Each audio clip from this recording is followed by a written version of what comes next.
ఇదివరకు మాదిగలు తెలుగుదేశం పార్టీ కంచుకోవట్ లాంటి వాళ్ళు ఉమ్మడి రాష్ట్రంలో. దానివల్లనే ఎస్సీ ఏరియాలో సీట్లు వచ్చేది దానికి పార్టీకి. ఆ తర్వాత రాష్ట్ర విభజన తర్వాత మాదిగలు తెలంగాణలో ఎక్కువ, మాలలు ఆంధ్రప్రదేశ్లో ఎక్కువ సహజంగా.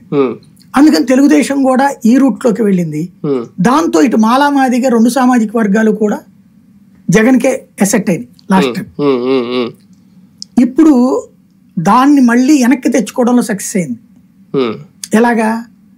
నరేంద్ర మోడీ స్వయంగా ఎంఆర్పిఎస్ కృష్ణమాదిగని పక్కన కూర్చోబెట్టుకుని ఒక మీటింగు, అంటే మా కృష్ణమాదిగ పెట్టిన ప్రోగ్రాంకి వచ్చారు కదా మోడీ, వర్గీకరణ అన్నారు కదా, కోర్టులో దానికి అఫిడవిట్ కూడా వేశారు కదా, కేంద్ర ప్రభుత్వం నిర్ణయం తీసుకుంటోంది కదా, అంటే రేపో మాపో ఈ రిజర్వేషన్ వర్గీకరణ జరుగుతుంది అన్నటువంటి ఫీలింగ్ వచ్చింది. తెలంగాణ ఉద్యమం తరహాలో వచ్చింది అది కూడా. అంటే రేపో మాపో వస్తుందన్నప్పుడు అందరూ కేసీఆర్ వెనకాల తిరిగారు. రాదన్నప్పుడు తెలుగుదేశానికి కాంగ్రెస్ ది చూసాం కదా, పూర్తి స్థాయిలో సపోర్ట్ రాలప్పుడు.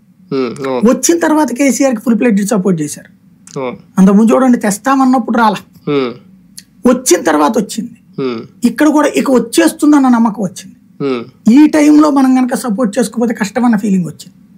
ఈ విషయం మనం అప్పుడు మాట్లాడుకున్నాం, ఏదైతే వర్గీకరణ ఇంపాక్ట్ ఉంటది అన్నటువంటి. వీళ్ళు చాలా లైట్ తీసుకున్నారా, ఇక్కడ కృష్ణమాదిక్ అంత ఉండదులేండి. కృష్ణమాదిక్ కాదు అక్కడ, అతను తెచ్చిన అంశానికి మూలం. అతను తెచ్చిన అంశం ఇప్పుడు లైమ్ లైట్ లోకి వస్తుంది. అందుకనే